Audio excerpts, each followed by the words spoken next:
Imagine the first smoke break in ancient human history. No office building, no lighter, no tiny sign that says smoking area, just a fire, a few tired humans, and one very suspicious cloud of smoke. At first, nobody was trying to invent a bad habit. They were probably just trying not to freeze, starve, or become dinner, but somewhere near a campfire. Smoke became more than smoke. It became a pause, it became a signal, it became something people noticed, repeated, and eventually gave meaning, and that is where the story gets strange.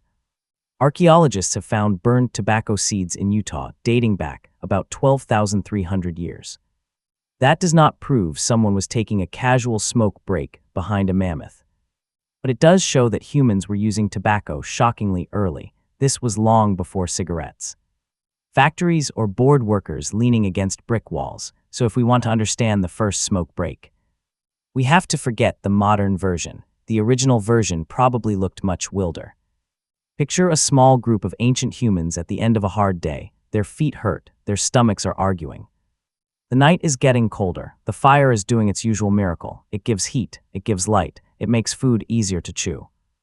It also creates smoke, which is basically fire's weird invisible cousin. Most smoke is annoying. It stings the eyes.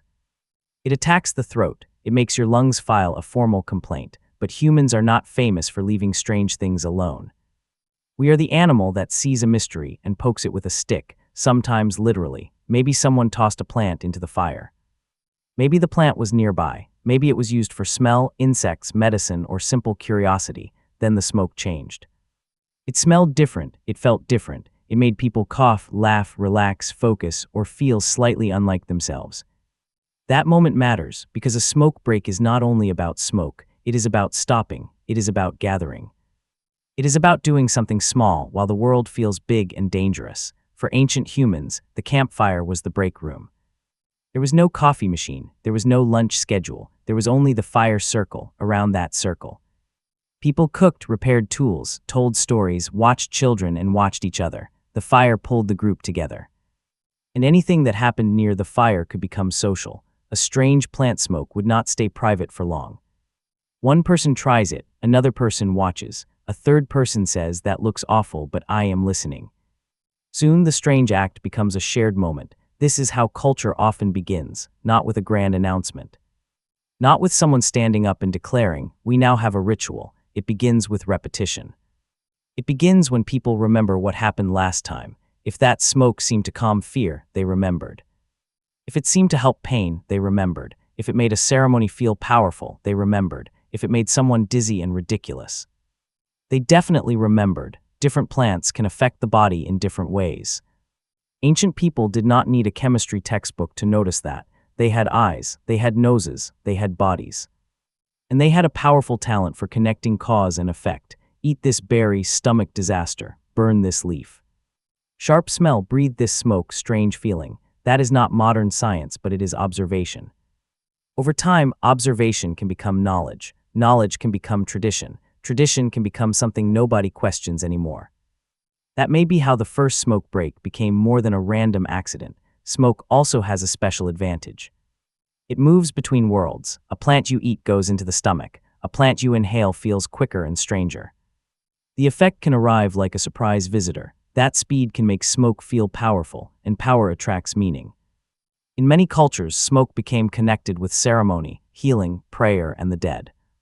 Researchers found chemical evidence that cannabis was burned in wooden braziers at Jerzenkel Cemetery about 2,500 years ago. That was not a bored person hiding behind a building. That was smoke in a ritual setting, tied to death and memory. Smoke is perfect for that kind of meaning. You can see it, but you cannot hold it. You can smell it after the fire is gone.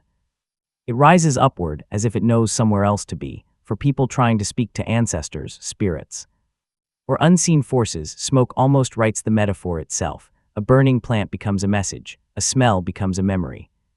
A cloud becomes a doorway. Modern science may not treat those meanings literally, but human culture is not made only from literal things.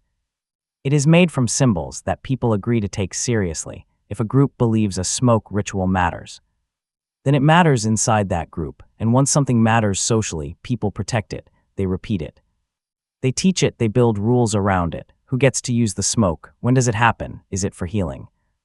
Is it for grief? Is it for courage? Is it for peace? Those questions turn a weird campfire moment into a social practice. This is where the smoke break becomes surprisingly human, because even today, a smoke break is rarely just about smoke. It is also a pause, it is also stress, it is also belonging, it is also having something to do with restless hands. The modern cigarette made that ancient pattern portable and industrial, but the deeper pattern is older.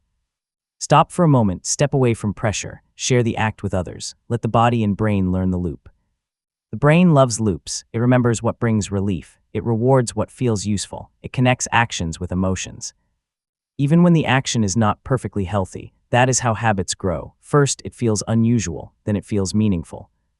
Then it becomes expected, then it becomes hard to separate the smoke from the moment. Maybe the relief comes from the plant.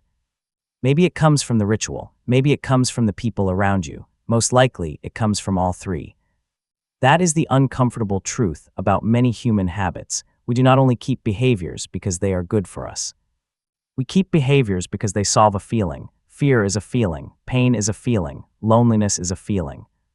Uncertainty is a feeling. Smoke touched all of those in one strange cloud. It gave sensation, it gave symbolism.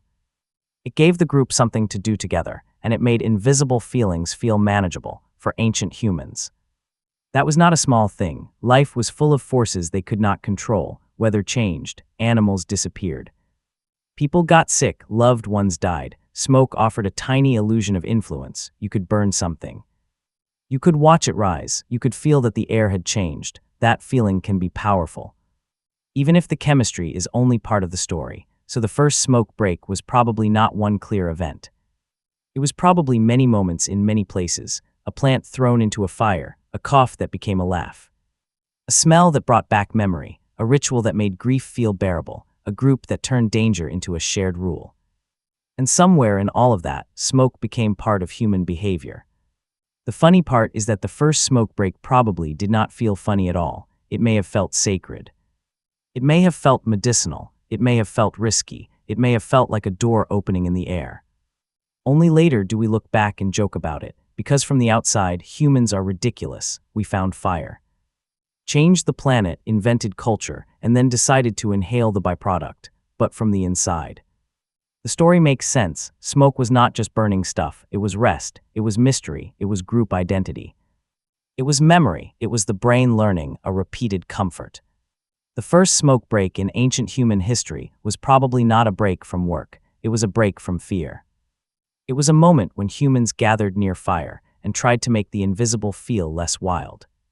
And maybe that is why smoke followed us for thousands of years, not because it was clean, not because it was safe, but because it touched the strange place where body, culture, and imagination meet. So imagine yourself sitting at that ancient fire. Someone throws a strange plant into the flames. The smoke rises. Everyone coughs and steps back. Then one curious person leans in. Maybe that person is foolish. Maybe that person is brave. Maybe that person is just very, very human. Would you walk away from the first smoke break, or would you ask for 5 more minutes?